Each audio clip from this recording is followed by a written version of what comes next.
So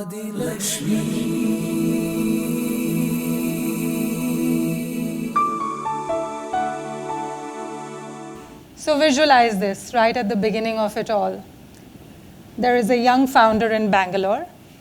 She's had a great first round of funding, and yet at this moment, her co-founder has quit. She's running out of ideas. It is 3 a.m. and she's wondering, what am I doing? Am I even supposed to be here? Everything is falling down like a pack of cards. What is going on? Visualize this. There is a gentleman called Vijaydeep Singh Waghela. He's somebody who has just been kicked out of a 3,500 rupee job. This is also a gentleman who had started as his business and run it very, very profitably in running Aadhaar centers. And suddenly he finds his business collapses because, hey, there isn't a need anymore. He finds that he's not getting any good jobs. He's grossly under debt. And in this moment, he's asking, what am I doing? Here's a third story. Lots of stories today. Here's a third story. There is a lady. She's been working for many, many, many, many years. She started her own venture. Mother falls sick. Doesn't work for an entire year because she's focusing entirely on her mother. And one fine day when the mother starts to turn for the better, her clients are not there anymore because she's taken a 1-year-long break. And she's wondering, what am I doing? Am I ever going to be able to get back on my feet? In the first case, the lady gets onto a coaching session. She decides to slug it out. That was her tipping point. Mr. Waghela decides to go further into debt, takes up another loan, and now is running one of the most successful export businesses of vegetables and fruits. It's called GJ Exports, so you can look him up online. The third person is standing in front of you, talking to you about their tipping point and how do you build founder resilience and adaptive capacity at critical junctures. Those are big words. When you first listen to adaptive capacity, you're like, huh? It usually shows up because we're so used to doing it that reading the words or listening to the words may sometimes be a little strange. But what I'm hoping for is that it's actually a ray of light for anyone who ever finds themselves in need at 3 a.m. to talk to somebody and say, I don't know what to do. What am I doing? Am I in the right place? What is the tipping point, anybody? Very quickly, very shortly, if at all. Anything, it doesn't have to be a right answer. An action point. An action point. It's a point where we take action. It's a point where you have reached where external forces have come together so much that they are now forcing you into questioning what next, into asking, am I going to be successful? Am I going to fail? How do I deal with this surge of emotion that is coming up? And it comes so strongly, with so much pressure, that you have no option. You have no option but to choose to take action, whatever that action might be. The tipping point is usually the point where you either make yourself or you break yourself. You either mend or you transform, or you completely stop. That's what the tipping point is about. You just can't stay who you used to be. So when we speak to and off the tipping point, we say that there are certain critical junctures in any founder's journey, in any human being's journey, which force you to look at and examine everything around you. It could be your team and people, if this is an organizational thing, if you're a founder that we're speaking about. It could be any kind of exit and transition, people exiting, co-founder exiting, like in the case of the first example that I gave. It could also be transition. We're scaling up. We're changing tack. We're moving products and services. We're giving up what we decided we were really, really good at, but now there's so much going on everywhere that we don't know what to do. Do we want to keep running the race with everybody else, or do we want to pivot and do something else? Cash crunches, For me, it was that one. Oh my God, I've run out of all my savings. What do I do? Should I just give this up and get back into a job?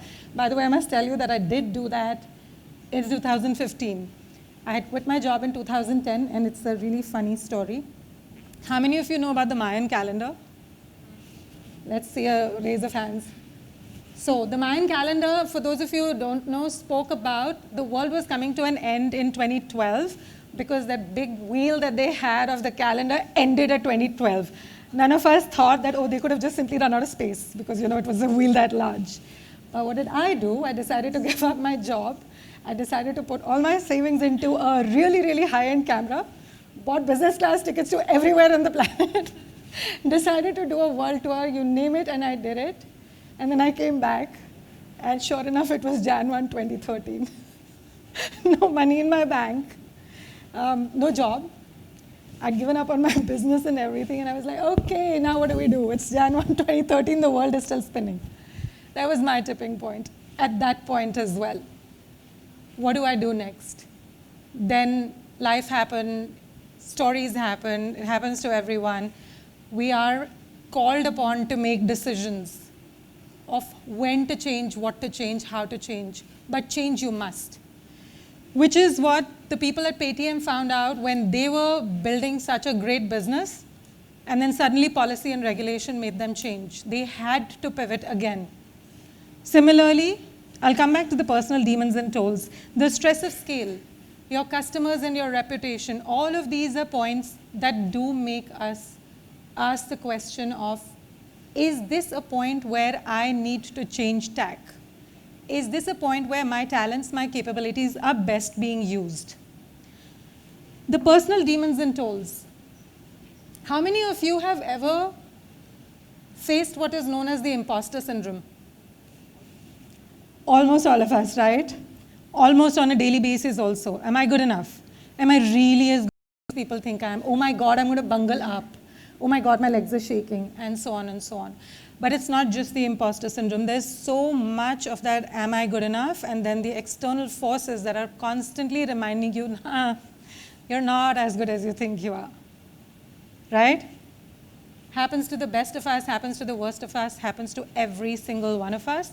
What makes a difference, of course, is what is going to follow as we go ahead. But these pretty much, if you look at it, are critical junctures in a human being's life about the tipping point, as well as entrepreneurs, founders, leaders in organizations, whether or not you're founders yet. But these are all, and any other things, anything else that you think might be a critical juncture that you may have faced yourself. Parenting. Again, it's like a personal, not a demon, not a toll, but it's a personal thing, I hope. Baby. Sorry? Baby, right? You suddenly, life just shifts. Personal loss. Fear of that personal loss. Grief. Lost relationships. So much stuff, but it can, usually we find it can be put here into this bucket. What's most important is to look at, am I reaching a tipping point? What is contributing to me reaching a tipping point? There are a lot of tools you can use for that. You can journal it out. You can speak to a coach. You can actually sit down and list down your strengths and talents and what is it that the environment that you're in currently needs. So whether you're a parent or you're an entrepreneur or you're an employee, you can actually sit down and create that sweet spot of here's what I have as resources, inner and outer, and here's what the market or my environment needs, and therefore, what is really going on? Am I at a tipping point? Am I at a critical juncture? How do I go past this? Let's take a look at, very quickly, so a little bit of a fact for all the fact-oriented analysis, depth-related people, number-related people. 72% of entrepreneurs report mental health concerns because of all those critical junctures that we land at, and because of all that inner conversation, all those personal demons and tolls that it takes on us. So the question is, what determines whether a founder bends or breaks at a tipping point? Anyone, what do you think could be that contributing factor or those contributing factors to you bending or breaking or transforming? Resilience, brilliant. Resilience also. Support, okay, great. Sense of humor, yes. Takes a lot to be able to laugh at yourself when you're in a total holy mess. But that's true. A lot of that stuff. But let's take a look at this. This is just a tree that's getting hit by a storm really, really badly. Resilience definitely is the key. So well done, both of you who said resilience. It definitely is the key to being able to manage yourself at the tipping point and to jump that point to be able to continue on the path to success rather than breaking down and completely giving up.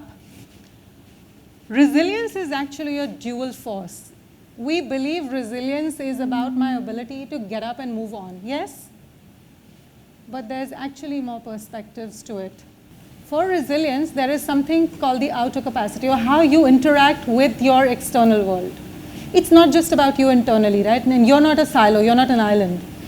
We're all interacting with people. So what is my outer adaptive capacity?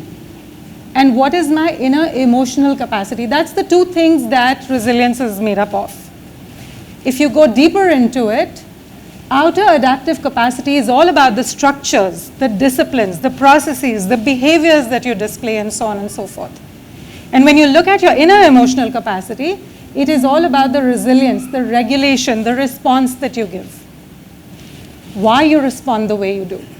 How many of you have heard about emotional intelligence? Almost all of us, good. Lots of shows, lots of hands there. Absolutely that. Resilience is a part of your emotional intelligence. It feeds into your emotional intelligence. It gets fed by your emotional intelligence. So if you really, really also want to build on your inner emotional capacity, going through a session or learning more about emotional intelligence is definitely going to be something that will help.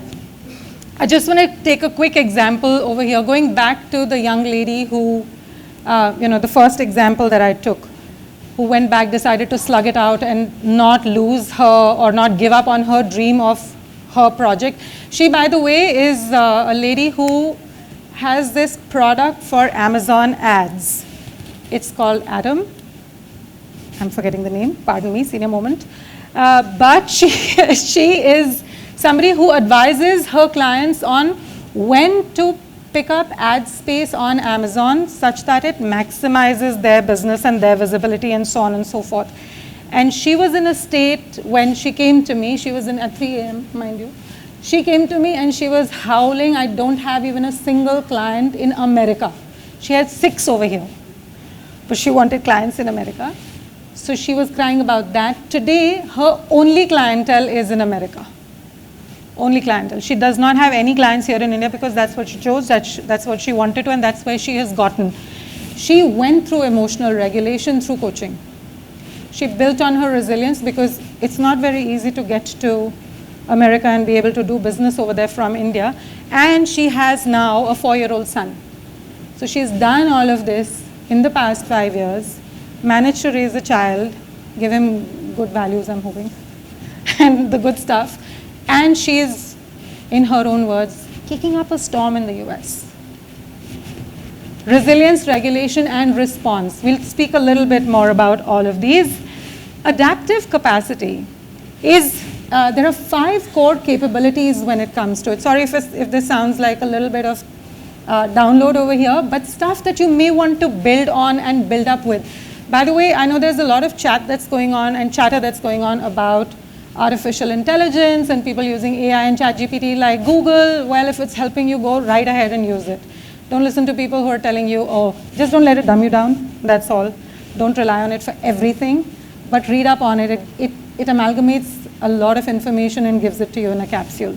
Coming back, sense making. Am I able to make sense of my environment? Am I able to make sense of the future? Am I able to make sense of everything that's going around me? Scenario planning, this is the what ifs. What if this doesn't work? What if something goes wrong that I wasn't planning to, how am I going to handle it? So scenario planning is what ifs without getting paralyzed. Because some of us may be in that space where we start to go into a spiral saying, oh no, what if this doesn't work? What am I going to do? And then complete and total loss of objectivity and impulse control, and we're down a mad spiral. Then there is experimentation. We all know Alexa? Yes? So I hope we're using it carefully. But Alexa was not instantly started off as a multi-billion-dollar business. Alexa was experimented with. Zomato was experimented with. They started with as a directory of restaurants during COVID. Then they became delivery. Then they became groceries and this and that and what have you. And suddenly it's all about awards and this, that, and the other. They've been experimenting. Build, measure, learn, build, repeat on steroids. It's like that.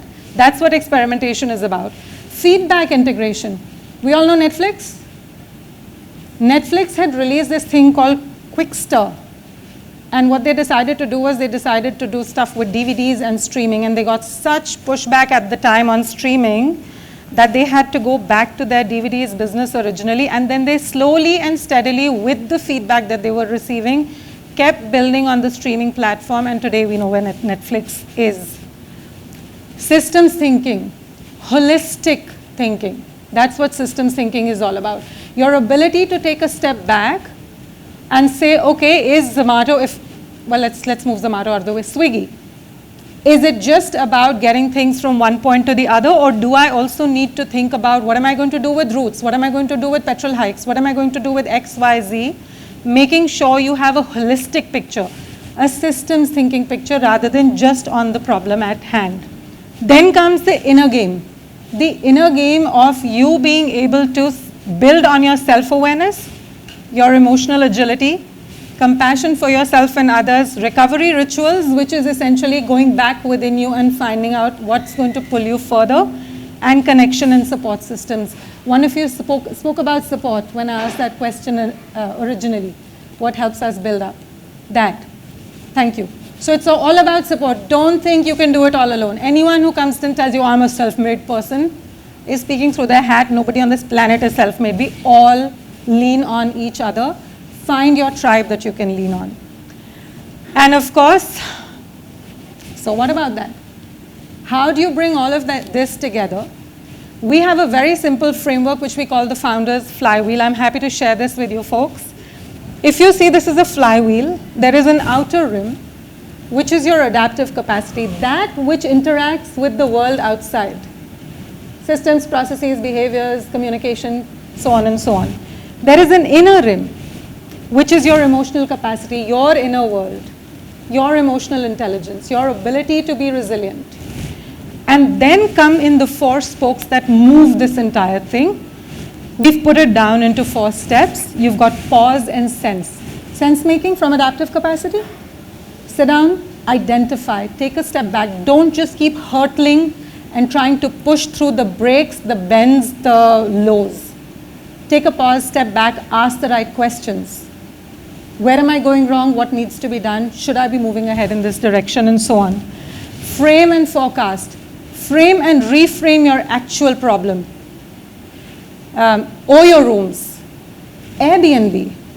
These were the people who moved from cheap spaces to stay. Airbnb actually used to have air mattresses and stuff in people's homes, like couch surfing, all the way to saying making extra income for hosts work like a charm during the pandemic. So what they did was they reframed. They framed and forecast their problem. They reframed their problem and they said, let's forecast the future. Experiment and adapt. What I spoke about Alexa. Don't try to do things hugely. Agile is the way to go. So take a small step, see how it's working, get feedback, do systems integration, come back, see what you need to do to shift. And then the last one is reflect and renew. What is it that you can do differently for yourself? What do you need to do to recharge yourself? And what do you need to do to renew your business, your environment, all your resources? So that's a little bit about how do you build your adaptive capacity and your emotional capacity for critical junctures in your personal and your professional life, especially if you're founders. And that's about that. The last question is, at your next tipping point, will you double down on control, or will you start to become adaptable, resilient, and win it? Thank you very much. LXMI.